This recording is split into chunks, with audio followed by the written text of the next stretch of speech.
अस्सलाम वालेकुम मतिउल्लाह जान एमजे टीवी। बहुत इंपॉर्टेंट डेवलपमेंट्स हो रही हैं, कुछ सुप्रीम कोर्ट के फ्रंट पे और कुछ सुप्रीम कोर्ट के बाहर। कल सुप्रीम कोर्ट में बड़ा अहम केस लगने जा रहा है। इस्लामाबाद हाई कोर्ट के साबिक जज शौकत अजीज़ सिद्दीकी, जिनको सुप्रीम जुडिशल काउंसिल ने उनके ओहदे से बरतरफ़ कर दिया था, उन्होंने अपनी बरतरफ़ी को चैलेंज कर रखा है। और जो आखिरी समाअत शौकत अजीज़ सिद्दीकी के केस में हुई थी, उसके अंदर 4 अहम अफराद को, शख्सियात को बाकायदा नोटिस जारी किया गया था। Lieutenant general retired Faiz Hamid, brigadier retired Irfan Ramay, justice Mohammad Anwar Kasi, former chief justice Islamabad high court, और Arbab Mohammad Arif, former registrar supreme court of Pakistan. इसके हवाले से बात करेंगे। दूसरी अहम डेवलपमेंट, यूनिवर्सिटीज़, 4 के करीब यूनिवर्सिटीज़ को बंद किया गया है। सिक्योरिटी थ्रेट्स थी, सिक्योरिटी अलर्ट्स थे, उन्हें क्यों बंद किया गया और क्या मामलात किस तरफ जा रहे हैं। और फिर वज़ीर इत्तलात व नशरियात मुर्तज़ा सोलंकी की प्रेस कॉन्फ्रेंस, जिनमें उन्होंने इंतबाह किया है सोशल मीडिया एक्टिविस्ट और उन लोगों को जो चीफ जस्टिस काजी फ़ाइज़ ईसा पर ज़ाती हमले कर रहे हैं और सोशल मीडिया पे एक कैरेक्टर असैसिनेशन की कैंपेन चल रही है, उस हवाले से बात करेंगे। और फिर रजिस्ट्रार सुप्रीम कोर्ट ने भी एक नोटिफिकेशन जारी किया है अहाता अदालत में सहाफ़ियों की एंट्री के हवाले से, दाखिले के हवाले से, उस पर बात करेंगे। फैज़ाबाद धरना कमीशन जिसकी मुद्दत ख़त्म होने जा रही थी, आज सुप्रीम कोर्ट में उस मामले पे भी समाअत हुई और अब 14 फरवरी तक जो है वफाकी हुकूमत ने उस कमीशन की मुद्दत बढ़ा दी है, यानी कि अब मामला ये इलेक्शन के बाद तक चला गया है। और पाकिस्तान बार कौंसिल के वाइस चेयरमैन नए आ गए हैं, रियाज़त हुसैन, उन्होंने भी मीडिया से कुछ बातें की हैं, उस हवाले से भी आपसे बात करेंगे। सबसे अहम बात, जो शौकत अजीज़ सिद्दीकी हैं, उनके केस में जो 4 अफराद को नोटिस जारी हुए थे पिछली तारीख पे, उनसे ये कहा गया था कि उनके ख़िलाफ़ कुछ संगीन इल्ज़ामात लगाए गए हैं, तो वो उन इल्ज़ामात का जवाब दें। अब तवक्को की जा रही है कि आज एक बड़े ही सीनियर वकील सुप्रीम कोर्ट में भी देखे गए हैं और उन्होंने ये बताने से गुरेज़ किया है कि वो इस केस में हैं, आए सुप्रीम कोर्ट में या फिर वो किसकी नुमाइंदगी कर रहे हैं। मगर लगता है कि आज जो 4 अफराद जिनको नोटिस जारी हुए थे, general retired Faiz Hamid, brigadier retired Irfan Ramay और जस्टिस मोहम्मद अनवर कासी, जो साबिक chief justice Islamabad high court थे, और Arbab Mohammad Arif, former registrar supreme court, उनकी तरफ से या तो जवाब अब आएगा या कल ही उनकी तरफ से कोई वकील भी पेश होगा। तो ये कल इस हवाले से मामलात जो हैं वो क्लियर होंगे। और ये वही केस है जिसमें एडवोकेट सलाउद्दीन अहमद भी पेश हो रहे हैं और उनकी तरफ से कराची बार एसोसिएशन और इस्लामाबाद बार एसोसिएशन की तरफ से एडवोकेट सलाउद्दीन अहमद पेश हो रहे हैं। आखिरी तारीख पे सुप्रीम कोर्ट ने कहा था, चूँकि जो इल्ज़ामात लगाए गए थे जनरल फैज़ हमीद पे कि उन्होंने मुलाकात की और दबाव डालने की कोशिश की कि शरीफ ख़ानदान के किसी शख्स को ज़मानत ना दी जाए, और ब्रिगेडियर इरफान रामे के हवाले से भी वाक़ई मीटिंग का जिक्र था जिसमें उन्होंने मुबैना तौर पर बदतमीज़ी की और सख्त ज़ुबान इस्तेमाल की, उनकी शिकायत भी हुई। फिर जस्टिस अनवर कासी, जो साबिक चीफ जस्टिस थे, उनके नॉलेज में बहुत सी बातें लाई गई और कुछ अनवर कासी ने भी मुबैना तौर पे जस्टिस शौकत अजीज़ सिद्दीकी से कुछ बातें की, तो उनकी तस्दीक के लिए। और फिर सुप्रीम कोर्ट के उस वक्त के जो रजिस्ट्रार थे अरबाब मोहम्मद आरिफ, में उन पर भी इल्ज़ामात थे जस्टिस शौकत अजीज़ सिद्दीकी की तरफ से लगाए गए कि उनके नॉलेज में भी बहुत सी बातें थीं और किस तरीके से वो जो कोशिश करते रहे उस वक्त के चीफ जस्टिस हाकिम निसार को मिलने के लिए। तो ये कल ही इस मामले की मज़ीद आगे बढ़ेगा और देखना यह है कि क्या ISI के साबिक सरबराह जनरल फैज़ हमीद क्या जवाब देते हैं, क्या वो किसी वकील के ज़रिए पेश होंगे और वो क्या उन मुलाकातों की तरदीद करेंगे, क्या कोई तहरीरी जवाब कल जमा होगा। लेकिन उम्मीद है कि कल बहुत सारी नई चीज़ें कल इस केस में सामने आएंगी। दूसरा अहम वाक़या, यूनिवर्सिटीज़ बंद हो रही हैं, इलेक्शन करीब आ रहे हैं, सिक्योरिटी थ्रेट्स बढ़ते जा रहे हैं, लॉ एंड ऑर्डर की जो सूरत हाल है वो बज़ाहिर बेहतरी की तरफ जाने की बजाय ख़राबी की तरफ जा रही है। और आज सुप्रीम कोर्ट में भी बॉम्ब डिस्पोजल स्क्वाड, जो कि मामूल के मुताबिक अहम इमारतों में चेकिंग करते रहे, लेकिन आज उनकी भी आमद हुई, जजेस ब्लॉक की तरफ वो गए और वहाँ पे भी शायद कुछ सिक्योरिटी के हवाले से बॉम्ब डिस्पोजल स्क्वाड ने अपनी सिक्योरिटी क्लियरेंस की सरगर्मियाँ भी की हैं। आज वज़ीर इत्तलात मुर्तज़ा सोलंकी ने भी एक प्रेस कॉन्फ्रेंस की और एक बार फिर ख़बरदार किया सोशल मीडिया एक्टिविस्ट और उन लोगों को कि जो चीफ जस्टिस काजी फ़ाइज़ ईसा के उस फैसले पर तनकीद कर रहे हैं जिसमें उन्होंने इलेक्शन कमीशन के तरफ से PTI के बल्ले के इंतखाबी निशान को वापस लिए जाने के फ़ैसले को सुप्रीम कोर्ट ने बरकरार रखा था और बहुत तनकीद हो रही थी चीफ जस्टिस काजी फ़ाइज़ ईसा पे भी, और उनके ऊपर ज़ाती हमले भी हो रहे थे, कुछ नाज़ेबा बातें और किरदार कुशी भी हो रही थी सोशल मीडिया पे। उस हवाले से मुर्तज़ा सोलंकी साहब ने उनके साथ एक FIA के थे और दूसरे जो लोग थे कुछ जो साइबर क्राइम विंग के लोग थे और उनको साथ बिठा के उन्होंने प्रेस कॉन्फ्रेंस किया। तो बज़ाहिर ये प्रेस कॉन्फ्रेंस एक पैगाम है उन लोगों के लिए जो चीफ जस्टिस काज़ी फ़ाइज़ ईसा को निशाना बना रहे हैं। तनकीद करना हर शहरी का फ़र्ज़ है, हक़ है। हमने देखा कि पाकिस्तान बार कौंसिल जो वकला की तंजीमें हैं उन्होंने भी एक प्रेस कॉन्फ्रेंस की और आज वज़ीर इत्तलात ने भी एक प्रेस कॉन्फ्रेंस की। तो आई डोंट नो इस प्रेस कॉन्फ्रेंस से क्या मकसद हल होता है, मगर वाज़ेह तौर पे ये बड़ी धमकियाँ में इस प्रेस कॉन्फ्रेंस है तमाम नाक़दीन के लिए। ऑब्वियसली कहा तो ये जा रहा है कि ये सिर्फ़ उन लोगों के ख़िलाफ़ कार्रवाई होगी जो इंतहाई गलीज़ ज़ुबान बकौल मुर्तज़ा सोलंकी के इस्तेमाल कर रहे हैं जस्टिस काज़ी फ़ाइज़ ईसा के ऊपर। मगर अब ये मामला अगर बढ़ता है तो ऑब्वियसली जस्टिस काज़ी फ़ाइज़ ईसा जो हैं वो आइसोलेट होंगे और मीडिया के अंदर भी अगर कोई ऐसी कार्रवाई हुकूमत की तरफ से होती है तो उस पर मज़ीद तनकीद होगी और सारा इल्ज़ाम जो है वो चीफ जस्टिस काज़ी फ़ाइज़ ईसा पे आएगा। बिल्कुल उसी तरह जैसे बल्ले का निशान लेने के हवाले से जो चीफ जस्टिस काज़ी फ़ाइज़ ईसा के बेंच ने अब जो फ़ैसला किया है कि और बरकरार रखा है बल्ले का निशान तहरीक इंसाफ से लेने के इलेक्शन कमीशन के फ़ैसले को, तो अब वो सारा मलबा जैसे चीफ जस्टिस काज़ी फ़ाइज़ ईसा पे अब आ गया और अब ये इलेक्शन जो हैं और उनमें जो भी होगा ऑब्वियसली उसकी ज़िम्मेदारी चीफ जस्टिस काज़ी फ़ाइज़ ईसा पे होगी। तो अब इसी तरह जो मीडिया के ऊपर या सोशल मीडिया एक्टिविस्ट के ऊपर जो अगर कार्रवाई होती है तो उसका इल्ज़ाम भी चीफ जस्टिस काज़ी फ़ाइज़ ईसा पे आएगा। तो मामलात सारा जो अब मज़ीद जो तनकीद है लगता ये है कि हर किस्म की जो इलेक्शन में भी अगर कोई गड़बड़ हुई तो उसका इल्ज़ाम भी जो है सुप्रीम कोर्ट पे आएगा और अगर मीडिया या सोशल मीडिया एक्टिविस्ट पे गैर ज़रूरी और बिलाजवाज़ क्रैकडाउन होता है तो उसका इल्ज़ाम भी चीफ जस्टिस काज़ी फ़ाइज़ ईसा पे आएगा। तो उसी के साथ जुड़ा ये एक रजिस्ट्रार सुप्रीम कोर्ट का एक नोटिफिकेशन भी आज ही की तारीख में आया है। बज़ाहिर तो उसमें पुराने कवायद को दोहराया गया है और कहा गया है कि सिक्योरिटी चेकिंग होगी, पहले भी ये होता था और किसी भी मीडिया पर्सन को जो है वो सुप्रीम कोर्ट की इमारत में वीडियो क्लिप बनाने की इजाज़त नहीं होगी। पहले ही ये नोटिस इमारत के अंदर लिखे हुए हैं, जगह जगह लगे हुए हैं कि वीडियो अंदर नहीं बन सकती। अब शायद उन पर सख्ती से अमल दरामद होगा और फिर सेल फ़ोन कोर्ट रूम के अंदर नहीं ले जाए जा सकेंगे। पहले भी इजाज़त नहीं थी, पहले भी कोई नहीं लेके जाता था। और आखिर में एक बात ये ज़रूर है कि जब स्पेस कम होगी तो फिर महदूद सहाफ़ियों को हर इदारे से एक सहाफ़ी को इजाज़त दी जाएगी कमरा अदालत में जाने की। तो ये एक रवायती है, लेकिन इसके अंदर ये भी कहा गया है कि जो मुख्तलिफ़ टेलीविज़न चैनल्स के जो बीट रिपोर्टर्स हैं जिनको उनका मीडिया का कार्ड दस्तयाब होगा और मीडिया का कार्ड जो मीडिया के इदारों के साथ लोग काम कर रहे हैं और जो कोर्ट को रेगुलरली बाकायदगी से कवर करते हैं उनको सिर्फ रसाई मिल सकेगी। बज़ाहिर इस नोटिफिकेशन में कोई नई चीज़ नहीं है, मगर ऑब्वियसली इसके बाद वो सोशल मीडिया एक्टिविस्ट या यूट्यूब एक्टिविस्ट जो सिर्फ यूट्यूब चैनल लोग चलाते थे, उनके शायद कोई जर्नलिस्टिक एक्सपीरियंस या पस मंज़र नहीं था या किसी मीडिया के इदारे से मुंसलिक नहीं है, उनके लिए अब ये एंट्री जो है सुप्रीम कोर्ट के अंदर वो मुश्किल होगी या फिर खसूसी इजाज़तनामे के साथ वो यकीनन उनको भी रसाई हासिल हो सकेगी। तो इसमें शायद कोई इतनी नई चीज़ नहीं है, मगर ऑब्वियसली आप चाहे उसे सिक्योरिटी की वजह कहें और वो भी एक वजह हो सकती है, चाहे उसको एक रद्द अमल कहें जो सोशल मीडिया के ऊपर जिस तरह की तनकीद हुई है मुख्तलिफ यूट्यूब चैनल्स के ऊपर, मगर ये दोनों चीज़ें वजह ज़रूर बन सकती हैं।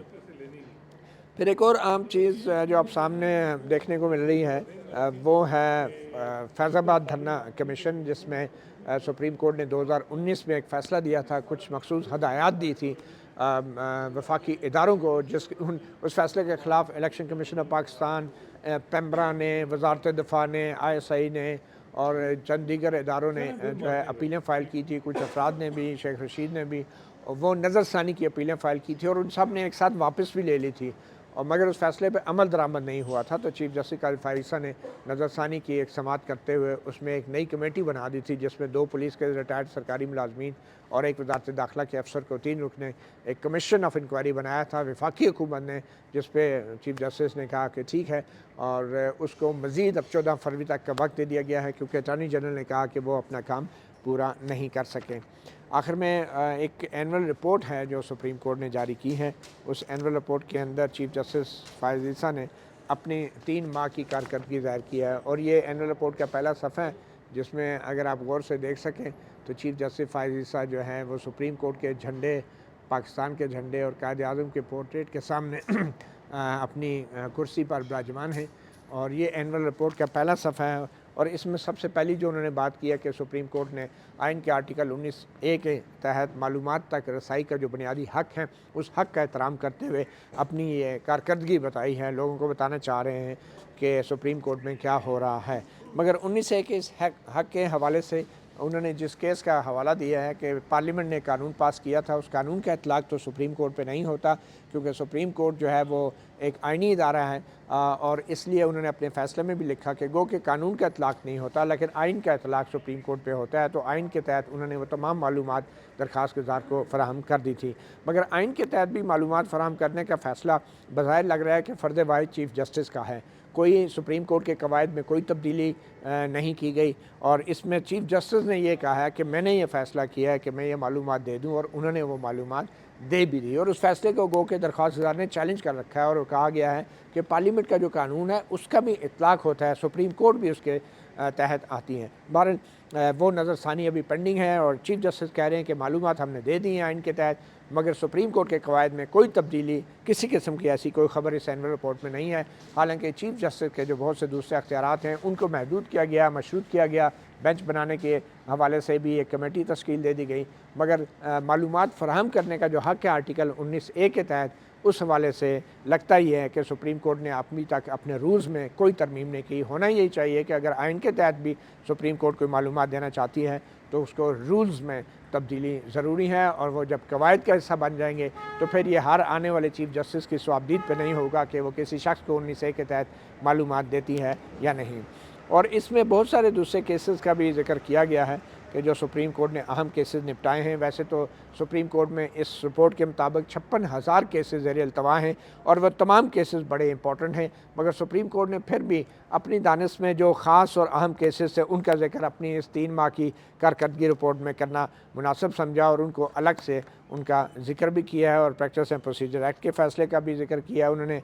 और फिर उसके बाद मिलिट्री कोर्ट्स के अदालतों का फ़ैसला भी उन्होंने बताया कि किस तरीके से मिलिट्री कोर्ट्स को ख़त्म किया गया 5 रुकनी बेंच की तरफ से। हालांकि अब उसके ख़िलाफ़ अब एक अपील भी पेंडिंग है और वो अपील का फ़ैसला भी नहीं आया। फिर धरना जजमेंट और रिव्यू का जिक्र किया कि बहुत सारी एप्लीकेशन जो रिव्यू की थी वो वापस ले ली इदारों ने और बहुत सारे अरसा और सुप्रीम कोर्ट के फ़ैसले पे अमल नहीं हुआ। फिर उसके ऊपर वफाकी गवर्नमेंट ने जो है कमीशन कायम कर दिया। हालांकि सवाल ये पैदा होता है कि सुप्रीम कोर्ट का जब फ़ैसला आ गया और नज़रसानी भी वापस हो गई तो फिर सुप्रीम कोर्ट का कोई वफाकी हुकूमत का बनाया गया 3 सरकारी मुलाजमों का कमीशन जो है वो कैसे अब 5 साल के बाद जो है तय करेगा कि वो जो हक़ाइक़ थे सुप्रीम कोर्ट के फ़ैसले थे वो कितने दुरुस्त थे या नहीं। बहरहाल सुप्रीम कोर्ट ने ये अपनी एनुअल परफॉर्मेंस रिपोर्ट बताई है और उसमें सबसे अहम बात यह है कि 16 दिसंबर 2023 तक 55,644 केसेस जो हैं वो ज़ेर समाअत हैं और जो केसेस रिड्यूस हुए 3 महीनों के अंदर जब से चीफ जस्टिस फ़ाइज़ आए हैं वो 859 केसेस कम हुए। यकीनन एक कारकर्दगी है, मगर अभी भी 55,000 से ज़ायद केसेस सुप्रीम कोर्ट में पेंडिंग हैं और मेरे ख्याल में ये जो कारकर्दगी रिपोर्टें हैं ये सुप्रीम कोर्ट को सरकारी इदारों की तरह ये नहीं करना चाहिए। ख़ास तौर पे चीफ जस्टिस ने ज़ाती तौर पे कोर्ट रिपोर्टर्स वर्कशॉप के अंदर इस रिपोर्ट को लॉन्च किया और पूरी रिपोर्ट उन्होंने तकरीबन पढ़ के बताई अपनी 3 महीने की कारकर्दगी। मेरे ख्याल में इसकी ज़रूरत नहीं थी और ना ही इस तरह की रिपोर्ट की। वेबसाइट के ऊपर ये तमाम मालूमात वैसे ही दस्तयाब होनी चाहिए, ना कि बाकायदा किसी तकरीब में सुप्रीम कोर्ट हर महीने 2 महीने बाद लोगों को ये बताए कि अब केसेस 55,000 रह गए हैं और अब केसेस 54,200 रह गए हैं और अब केसेस 57,000 हो गए। तो मेरे ख्याल में ये वक्त का भी ज़िया है, वसाइल का भी ज़िया है। इस तरह की रिपोर्टें सुप्रीम कोर्ट को करने की बजाय ये एक रेगुलर फ़ीचर होना चाहिए और अलग से ये कोई 3 माह या 6 मंथ की या ईयरली रिपोर्ट की शक्ल में इस तरह की चीज़ें सामने नहीं आनी चाहिए। आज पाकिस्तान बार कौंसिल के नए वाइस चेयरमैन का भी आज इंतखाब था। एडवोकेट रियाज़त अली जो हैं वो नए vice chairman Pakistan bar council हैं और पाकिस्तान पीपल्स पार्टी के बड़ा नाम साबिक़ वज़ीर कानून फ़ारूक नाइक जो हैं वो चेयरमैन एग्जीक्यूटिव कमेटी बन गए हैं और आज उनकी जो थी एक किस्म की ताजपोशी थी और आज उन्होंने चीफ जस्टिस फ़ाइज़ ईसा से भी मुलाकात की और उससे पहले ग्रुप 40 भी बना और वाइस चेयरमैन ने अपनी प्रेस कॉन्फ्रेंस में एक बार फिर ये इस बात को दोहराया कि जो चीफ जस्टिस की ज़ात पे हमले नहीं होने चाहिए। मगर फिर एडवोकेट रियाज़त से जब मैंने ये सवाल किया कि खुद उन्होंने chief justice Sindh high court Ahmed Ali Sheikh के ख़िलाफ़ जो बातें की थी, उनके ऊपर संगीन इल्ज़ामात लगाए थे, तो उनके ऊपर क्या वो माफ़ी मांगेंगे, जिस पर उन्होंने कहा कि नहीं, वो अपने इल्ज़ामात पे कायम हैं। हमारे साथ मौजूद हैं सीनियर जर्नलिस्ट हसनात मलिक। हसनात मलिक साहब, क्या हो रहा है, आपको क्या लगता है कि आज ये जो शौकत अली सिद्दीकी साहब का कल केस लगा है, तो इसमें कोई जवाब वगैरह आ रहे हैं, फिर कोई रिप्लाई आ रहा है जनरल फैज़ हमीद का या ब्रिगेडियर रिटायर्ड इरफान रामे का या अनवर कासी साहब या और बाब ताहिर जो उस वक्त थे रजिस्ट्रार सुप्रीम कोर्ट, उनकी तरफ से? देखिए, अनवर कासी साहब ने तो जवाब पिछले हफ्ते जमा करा दिया था और उन्होंने बड़ा वाज़ेह कहा है कि मेरे दौर में तो किसी सूरत में भी जुडिशल प्रोसीडिंग मैनिपुलेट नहीं हुई, किसी एजेंसी की, मतलब उन्होंने कहा कि जरूरत ही नहीं थी और मेरे दौर में कुछ ऐसी बात नहीं है। ये गलत है, उन्होंने डिनाई किया है। जो justice farmer Islamabad high court जज शौकत सिद्दीकी साहब के जो कंटेंशन थी, उनको उन्होंने स्ट्रांगली रिजेक्ट किया। वसीम सजाद उनके वकील हैं। अब ये जो रिटायर्ड जज अगर कह दे कि ऐसी कोई बात नहीं हुई, तो रिटायर्ड जज जो है हाई कोर्ट या सुप्रीम कोर्ट का, वो झूठ बोल ही नहीं सकता या उन पर जरा भी होनी चाहिए? अब देखना होगा कि इसको किस तरह लेके लिया जाता है। अभी ख्वाजा हारिस यहाँ सुप्रीम कोर्ट में मौजूद थे इस टाइम पे, तो उन्होंने हमने पूछा, आप भी साथ थे, कि आप किसको रिप्रेजेंट कर रहे हैं, तो उन्होंने कहा जी कल आपको पता चल जाएगा। तो बज़ाहिर ये लग रहा है कि वो इसी केस में हैं। अब किसके वकील हैं, चाहे वो जनरल फैज़ के वकील हैं या किसी और मिलिट्री ऑफिसर के वकील हैं रिटायर्ड के, या वो किसी, क्योंकि अनवर कासी को तो वसीम सजाद रिप्रेजेंट कर रहे हैं और हामिद खान रिप्रेजेंट कर रहे हैं शौकत सिद्दीकी साहब जो पटिशनर हैं। तो अब देखना होगा कि कल क्या होता है। लार्जर बेंच टेकअप करेगा ये मामला। क्या शौकत सिद्दीकी साहब का जो मेन मामला है कि उनको एग्जोनरेट किया जाता है और किस तरफ मामला लेके जाते हैं, क्योंकि ये एक अहम केस है। इस वक्त अगर आप देखें तो जिस तरीके से जस्टिस काजी फैसा ने 13 जनवरी का फ़ैसला दिया, उसके बाद उनको जिस तरीके से दिफा रियासत ने किया है जस्टिस काजी फैसा को, वो मेरा ख्याल है ख़ुद भी उनको के लिए परेशानी बन गई होगी कि ये वही रियासत है जिसने मुझे मई 2019 में निकालने के लिए पूरी पूरी कोशिश की। तो अब वो उस मामलात वहाँ उसके उनके भी इंटरलिंक हैं इस मामले में, क्योंकि ये तो अब देखना होगा कि कल ये केस टेकअप होता है तो उनकी क्या सोच होती है, किस तरह लेके जाते हैं।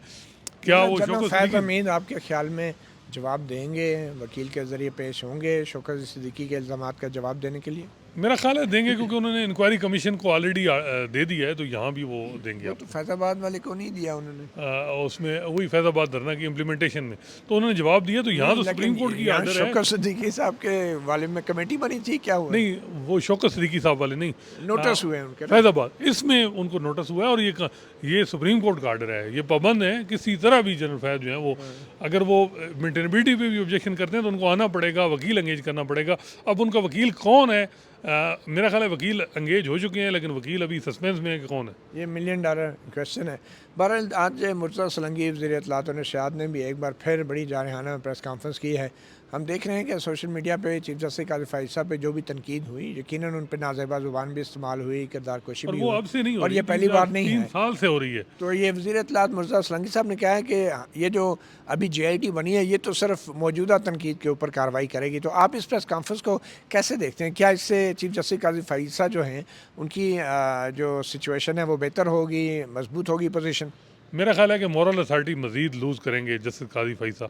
जज के पास मॉरल अथॉरिटी होती है, अगर डंडे की जज भी करें इस्तेमाल, तो साकिब निसार ने भी ATC के पर्चे दहशत गर्दी के नून लीग और पीपल्स पार्टी के वर्कर पे किए, कहाँ गए? सब ने जो हालात हैं वो सब के सामने हैं। तो जस्टिस काजी फैसा को माजी से सबक और हिस्ट्री से सबक सीखना चाहिए, और वो उनकी मॉरल अथॉरिटी है। और मॉरल अथॉरिटी फैसलों में होती है कि फ़ैसले कितने स्टेबल हैं। फैसले देखें, एक तो होता है जो अब्यूसिव लैंग्वेज और हुई है, लेकिन मैं ये देख रहा हूँ कि अब्यूसिव लैंग्वेज या जो उनके ख़िलाफ़ इस्तेमाल हुई है वो तो बड़े अरसे से हो रही थी, और उन लोग जो उसमें बज़ाहिर ये भी लग रहा था कि कुछ जजेस जो सुप्रीम कोर्ट के रिटायर हुए हैं, रिज़ाइन किए, उसके बाद वो जो लोग कर रहे थे वो खामोश हो गए। उनको भी समझ आ गई कि अब वो किला मजबूत नहीं है। लेकिन मसला ये है कि ये जो फेयर क्रिटिसिज्म हुआ है, बज़ाहिर ये लग रहा है कि हमें पूरा जो है वो हम देख रहे हैं कि एक हुकूमत जो है वो जस्टिस काजी फैसा के साथ ऐसे खड़ी हो गई। तो मुझे लग रहा है कि उनको खुद ही ये एम्बेरस कर रहे हैं सुप्रीम कोर्ट को भी हुकूमत, खामखा जो है। सुप्रीम कोर्ट की तो मॉरल अथॉरिटी होती है, फ़ैसला उसका जो है वो रिव्यू भी हो सकता है। कल अगर रिव्यू करेंगे तो फिर क्या होगा? और दूसरी बात यह है कि ये इस नाम पे बज़ाहिर ये लग रहा है कि रोका जा रहा है जो फेयर क्रिटिसिज्म से भी लोगों को, ताकि चिलिंग इफेक्ट हो और वो फेयर क्रिटिसिज्म भी कोई ना कर सके फैसले पे, आपके ताकि ख्याल जैसे में काजी फैसा जो है वो इस बहाव में ही रहें कि ओ जी बड़ा ज़बरदस्त, तो जिस आपके तरह ख्याल में पनामा आप में हाँ, हाँ। पनामा में उस वक्त के मुक़्तदर हल्के रियासत पनामा जजेस के साथ खड़ी थी, अब भी इसी तरह के, ताकि कहीं जज आगे पीछे ना हो। तो आपके ख्याल में ये सब कुछ जो हुकूमत कर रही है, ये क्या सुप्रीम कोर्ट की तरफ से उनको कोई सपोर्ट है, हदायत है, या इंडिपेंडेंटली कर रही है? अब देखना होगा। मुझे तो ये लग रहा है कि जज अतर मिनल्ला की तकरीर आपने भी सुनी, मैंने भी सुनी, वहाँ सुप्रीम कोर्ट में बज़ाहिर ये लग रहा है कि वहाँ सारी सुप्रीम कोर्ट एक पेज पे नहीं है ये जीआईटी और इस मामले में। वो इस तरह उन्हें पता है कि इसकी चिलिंग इफेक्ट है और हम इस्तेमाल होंगे, अल्टीमेट कहीं और लोग जो है ना इसमें होंगे, चीज़ें होंगी। नज़ला जो है वो हम पे ऑलरेडी जिस तरह इलेक्शन पे गिरा है, मीडिया क्रैकडाउन अगर होता है तो नाम हमारा इस्तेमाल होगा और टारगेट किसी और के होंगे। तो ये एक चीज़ है सुप्रीम एक कोर्ट तो के अंदर। पहले ही जो बगैर बल्ले के अब इलेक्शन होने जा रहे हैं, उसमें सारा मलबा अब सुप्रीम कोर्ट पे जी ऑलरेडी जी। गिर और चुका अब है। मीडिया, और इस वक्त बाज़ाहिर ये लग रहा है कि मेन स्ट्रीम मीडिया और जस्टिस काजी फैसा को आमने सामने किया जा रहा है। अगर जस्टिस काजी फैसा भी अपने आप को कर रहे हैं तो फिर मेरा ख्याल है ठीक है, वो 8-9 महीने लोग खामोश हो जाएंगे, सप्रेस कर दिया जाएगा, लेकिन कितनी देर आप दबाएंगे लोगों को? नहीं दबते। इससे पहले 2018-19 में भी मैं वही साकिब निसार ने, आप खुद विक्टिम रहे हैं, अलग मतलब और जो लोग थे उनको किस तरह वो खड़ा मीडिया पर्सन को दूसरे दिन बुला के बेइज्जत करते थे, कहाँ गए? हिस्ट्री हो गए। तो ये चीज़ मेरा ख्याल है कि देखनी होगी। और जस्टिस काजी फैसा को कि इन हालात में सुप्रीम कोर्ट का कहीं कंधा मीडिया के खिलाफ तो नहीं इस्तेमाल हो रहा। अब ये बताएंगे, ये जो आज सुप्रीम कोर्ट रजिस्ट्रार ने नोटिफिकेशन जारी किया है, ये इसकी टाइमिंग भी ऐसी है कि लगता है कि जो कुछ बल्ले के निशान के हवाले से फ़ैसला हुआ, उसके बाद से वफाकी हुकूमत मुतहर्रक हो गई है सोशल मीडिया के ऊपर बल्ले के निशान के फ़ैसले पर तनकीद के हवाले से और नाकदीन के ख़िलाफ़। तो आज जो रजिस्ट्रार ने नोटिफिकेशन जारी किया है मीडिया के दाखिले के हवाले से सुप्रीम कोर्ट ने, उस नोटिफिकेशन पर आप क्या कहेंगे? देखें, एक तो ये है कि एक और चीज़ जो मैं कि बार जो है ना, बार 11-12 बजे मुतालबा कर रही है, 2 बजे जीआईटी बन रही है। तो बज़ाहिर ये लग रहा है बार हुकूमत एक पेज पे और सुप्रीम कोर्ट भी एक पेज पे है। आइडिया सिचुएशन है। चीफ जस्टिस काजी फैसल इस वक्त ताकतवर तरीन शख्सियत हैं पाकिस्तान के, लेकिन ताकत मॉरल होनी चाहिए, न कि दूसरी होनी चाहिए। अब दूसरा मामला जो आप कर रहे सुप्रीम हैं, कोर्ट के रजिस्ट्रार का हाँ नोटिफिकेशन। वो आप कह रहे हैं वो नोटिस गैर ज़रूरी था। ये वो ज़्यादातर चीज़ें थीं जो अभी, एक तो नोटिस में कुछ चीज़ें एम्बिग्विटी थी। इसमें ऐसा बज़ाहिर ये लगा कि जब तक आप मीडिया ऑर्गेनाइजेशन मीडिया हाउस के साथ नहीं है तो आपकी एंट्री बैन है। इसमें नहीं लिखा हुआ था कि फ्री लांसर। बाद में अभी जब सोशल मीडिया पे बहुत ज़्यादा जो है वो क्रिटिसिज्म आया, तो अब पीआरओ साहब ने एक और जारी किया है जी कि एक और लिस्ट, जिसमें ये कहा गया कि ये फ्री लांसर और ये डिजिटल मीडिया के और ये लोग भी, इनकी एंट्री है। तो ये चीज़ें अगर वो जो शाम को जो 3-4 जो है वो घंटे बाद एक जो है वो जर्नलिस्ट के नाम जारी की गए, वो जर्नलिस्ट के नाम अगर सुबह इस नोटिफिकेशन के साथ जारी होते तो इतना मसला नहीं था।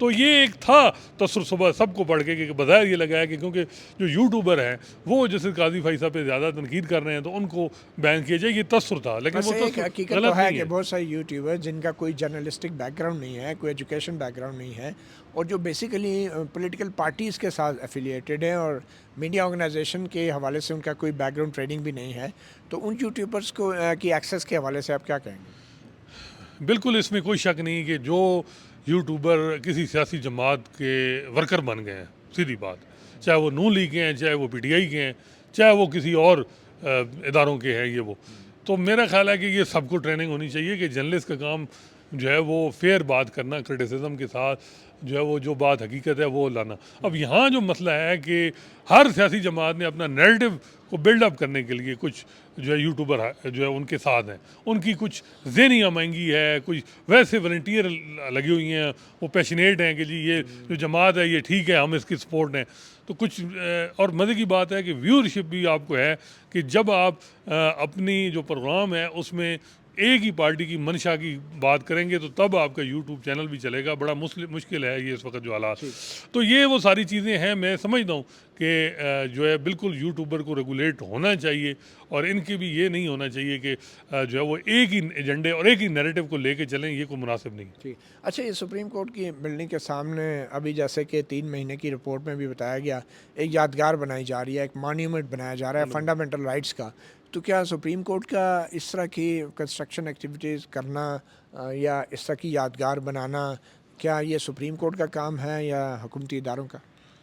देखें क्योंकि ये सुप्रीम कोर्ट ट्रैकोटमी ऑफ पावर में एग्जीक्यूटिव इस तरह नहीं आती को कि जजेस पे तनकीद हो रही है तो अब सारे आ गए। अब जो है ये मामला जो है इसमें जो ये मोनूमेंट बन रहा है ये अब सुप्रीम कोर्ट का अपना बजट होता है और वो अपनी सारी चीज़ें देखते पता हैं। नहीं ये बजट कहाँ से लिया नहीं, ये अपना बजट और क्या ये किसी से मुफ्त काम करवा सकते हैं, क्योंकि चीफ जस्टिस ने अपनी तकरीर में कहा था कोर्ट रिपोर्टर्स वर्कशॉप में कि ये शायद कुछ काम आर्किटेक्ट्स वगैरह मुफ्त करके दे रहे हैं। तो क्या सुप्रीम कोर्ट को किसी से क्या एहसान लेना चाहिए, मुफ्त काम करवाने चाहिए लोगों से? ये वैसे बात आपकी ठीक है और इसमें मुझे पता है आप तो इस चीज़ को मैं भी समझता हूँ कि जो है ना वो ऐसी चीज़ से अवॉइड किया जाए कि कल कोई ऐसे फ़ायदा ले और कल कोई ताना दे कि मैंने जी सुप्रीम कोर्ट में ये काम करवाया।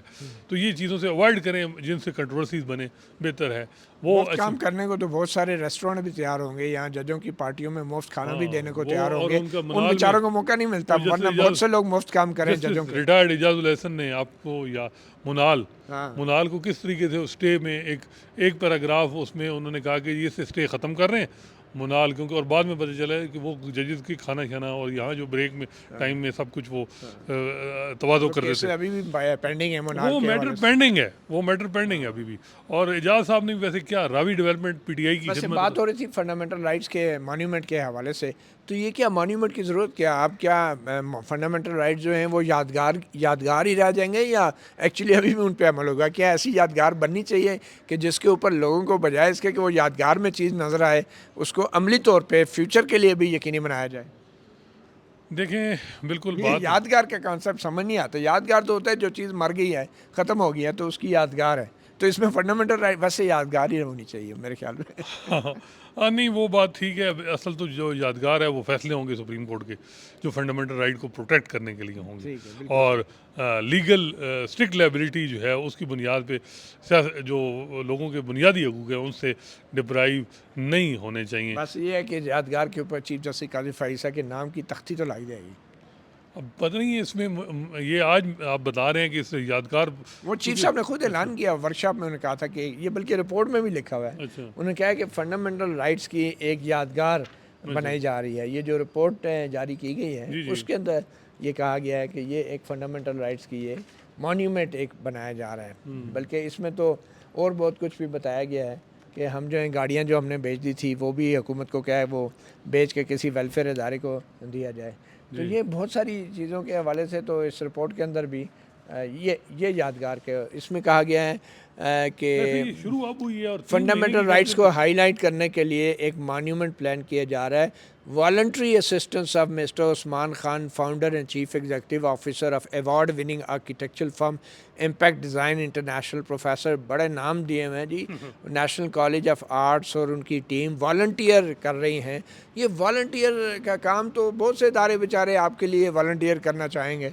अब मुझे समझ नहीं आ रही कि ये क्या सुप्रीम कोर्ट के फुल कोर्ट ने अप्रूवल दी है क्या है।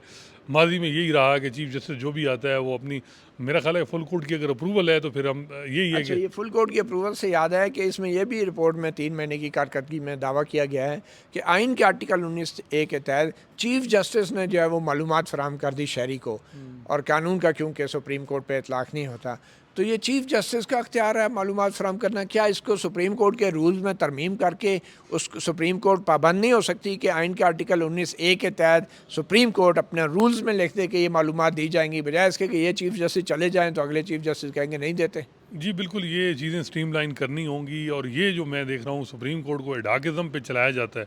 हर चीफ जस्टिस आता है वो अपनी कोई प्रायोरिटीज़ रखता है, अगली उसकी जो है उसको फॉलो अप नहीं होता।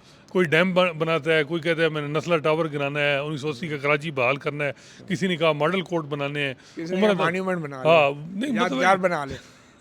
अब मसला ये है कि ये चीज़ इसमें इंस्टीट्यूशन को मजबूत, बेशक इस वक्त सारी रियासत जो है वो चीफ जस्टिस काजी फैसा के साथ खड़ी है तो उसका फ़ायदा पॉजिटिवली लेना चाहिए। कोई जुडिशल रिफॉर्म करनी चाहिए। 3 जज सुप्रीम कोर्ट में नहीं लग रहे। पाकिस्तान बार काउंसिल डिमांड कर रही है कि जी जूनियर जजेस को भेजा जाए वापस। ये वैसे अजीब ही सूरत हाल है। आज जो नए एग्जीक्यूटिव चेयरमैन हैं जो पाकिस्तान पीपल्स पार्टी के बड़े सरकर्दा रहे हैं, वो चेयरमैन सेनेट भी रहे हैं, आइनी अदारा है। आज वो चेयरमैन बार काउंसिल कमेटी के एग्जीक्यूटिव कमेटी के चेयरमैन बन गए, कहाँ सेनेट की चेयरमैनशिप और कहाँ वो एग्जीक्यूटिव कमेटी की। बहरहाल उनका ये दावा है फारूक नाइक का कि सुप्रीम कोर्ट में एडहॉक जजेस लगाए जाएँ। अब ये एडहॉक जजेस का जो मुतालबा किया जा रहा है, तो ये क्या हाई कोर्ट के जजेस को लाइन अप किया जा रहा है परमानेंट तैनाती के लिए? पहले से तय होगा कि ये अगर एडहॉक आ सकता है तो फिर परमानेंट भी देखिए, आएगा? मैं भी यहाँ सुप्रीम कोर्ट में कोई जज रिटायर हों तो उनको दोबारा ले लिया जाए, क्योंकि इस वक्त फौजदारी कवानीन पे गिरफ्त रखने वाला जज जो है वो एक ही, जैसे सरदार तारिक हैं जो मार्च में रिटायर हो रहे हैं, उनको पहले भी ऑफर थी कि आपको एडहॉक के तौर पे, उन्होंने इनकार कर दिया था। तो पहले तो सैंक्शन जजेस पूरे होंगे ना, जैसे कि हाँ, फारूक 17 नाइक साहब पूरे ने होंगे। खुद कहा है। अब यही मैं कह रहा हूँ ना कि ये बजाय इसके कि जेआईटी और सुप्रीम कोर्ट को गलत तरीके से हुकूमत उनका नाम इस्तेमाल, सुप्रीम कोर्ट को चाहिए कि फौरी जुडिशल कमीशन के जो रूल्स वो कमेटी ने बनाए उनको अप्रूव करे, जज लगाए। सुप्रीम कोर्ट में 3 जज लग रहे हैं, लाहौर हाई कोर्ट में 1/3 लाहौर हाई कोर्ट खाली है। किस चीज़ का वेट किया जा रहा है? चलें, अब क्विकली ये बताएं, पाकिस्तान बार काउंसिल के नए जो वाइस चेयरमैन हैं एडवोकेट रियाजत, वो सिंध से हैं। सिंध हाई कोर्ट के चीफ जस्टिस अहमद अली शेख होते थे, उनके खिलाफ उन्होंने भरपूर कैंपेन चलाई और आज वही बैठ के कह रहे थे कि जस्टिस काजी फ़ाइसा के ऊपर कैंपेन चल रही है और हम उसकी मजम्मत करते हैं उनके खिलाफ। तो खुद जो वो करते रहे, मैंने जब उन्हें याद दिलाया कि आप तो खुद जस्टिस अहमद अली शेख के खिलाफ इल्ज़ाम लगाते रहे करप्शन के और संगीन, तो क्या आप माफ़ी मांगेंगे? उन्होंने कहा नहीं, मैं अपने इल्ज़ामात पे कायम हूँ। तो ये आप कैसे देखते हैं इस बार काउंसिल के नए वाइस चेयरमैन के इस रवैये को? देखिए, मैं ये बताऊं कि कौन सी सियासी जमात है जिस के ख़िलाफ़ फैसला है और उसने जो वो कंपेन नहीं की, खासकर नून लीग हो गई या पीटीआई हो गई, इवन जस्टिस काजी फ़ाइसा, या जब मुशर्रफ का वक़ार सेठ साहब के बारे में जो उस वक्त के हुकूमती लोग थे, उन्होंने क्या प्रेस कॉन्फ्रेंस दी कि दिमागी मुआयना कराया जाए। एक पेशावर हाई कोर्ट का सिटिंग चीफ जस्टिस, आज काश जस्टिस काजी फ़ाइसा उस चीज़ को भी देखेंगे उस वक्त। देखें, ये ताकत आनी जानी चीज़ है, लेकिन रवैया देखें कि उस वक्त जब अब जस्टिस काजी फ़ाइसा की चीज़ें दरगुजर हो रही हैं, वजह यह है, सीधी बात है, वो ये है कि वो माइनस, क्योंकि हम भी यानी बल्ला नहीं चाहते थे और सुप्रीम कोर्ट ने भी बल्ला नहीं दिया, तो बस यही मसला है ना। अदरवाइज़ ये क्यों अब जो वक़ार सेठ साहब के वाले से फ़ारूक नसीम जो लॉ मिनिस्टर थे, उनकी जो ज़ुबान थी उस पर किसी ने नोटिस लिया है? मोहसिन अख्तर कैनी इस्लामाबाद हाई कोर्ट के जज हैं, उनके हवाले से जो टिकर चलवाए गए हैं, कोई बात की? जस्टिस अतर मनल्ला की फैमिली, बच्चों के बायोडेटा जो है वो सोशल मीडिया पे अभी 3 हफ्ते पहले अपलोड करवा दिया गया, वो उस पर कोई नहीं है, खामोशी है। तो देखें, ये सिर्फ जस्टिस काजी फ़ाइसा की जो मोहब्बत है ना, ये यूं ही वो कहते हैं वो एक है कि यूं बे सबब नहीं है, वो क्या वो एक है कि भैंस की दुम नहीं वो एक शेर है, माना यूं बेसबब कुछ तो नहीं है है, जिसकी हाँ, पर्दादारी है। यूं बेसबब नहीं है गालिब, को इस तरह की वो शेर मुझे, तो वो इसी तरह है कि ये बेखुदी यूं बेसबब नहीं है गालिब। तो ये जो यकदम जो हुकूमत साथ खड़ी है सुप्रीम कोर्ट के, तो ये ऐसे तो नहीं खड़ी, क्योंकि अगर डर है कि कहीं जस्टिस काजी फ़ाइसा कहीं ऐसा ना हो, कोई ये ना, बस इसी तरह रॉ में चलें। वैसे आपको लग रहा है 8 फरवरी को इलेक्शन हो जाएंगे? क्योंकि जिस किस्म के हालात पैदा किए जा रहे हैं, हालात पैदा हो रहे हैं, उससे तो लगता है कि आखिर में चीफ जस्टिस काजी फ़ाइसा भी वो पत्थर की लकीर ढूंढते रह जाएंगे 8 फरवरी को इलेक्शन वाली। देखें, नहीं, मेरा ख्याल है कि इलेक्शन तो हो जाएंगे। अब इस तो वक्त हो जाएंगे। अब तो हो जाएंगे, क्योंकि अब भी इलेक्शन नहीं होते तो फिर क्या होगा। लेकिन नून लीग कंपेन नहीं कर रही, सियासी पत्नी क्या वजह है। पीपल्स पार्टी ने कहा कि हम रेजिस्ट करेंगे इलेक्शन डिले, और जस्टिस काजी फ़ाइसा भी समझ लीजिएंगे कि इलेक्शन तो मैं कम अज़ कम ये कहूँ चलें, कि अगर 8 8 फरवरी फरवरी को मुल्क में इलेक्शन ना हुए तो पीटीआई तो करा ही देगी अपने अंदर। हाँ, इंट्रा पार्टी इलेक्शन करा देगी।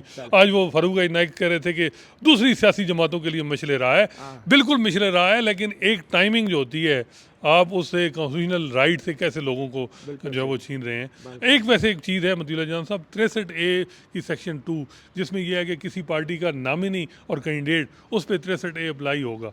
तो क्या जो ये पीटीआई के जो कैंडिडेट जो आज़ाद हैं, ये जब जीतेंगे, क्या इन पर 63A या डिसिप्लिन जो है पार्टी का वो होगा, या ये लोग किसी भी जमात को ज्वाइन कर सकते हैं? ये एक और आईनी सवाल होगा जो शायद दोबारा सुप्रीम कोर्ट में चीफ जस्टिस के सामने ही आएगा। मतीउल्लाह जान, MJ TV से इतना ही, इजाज़त दीजिए, अल्लाह हाफ़िज़।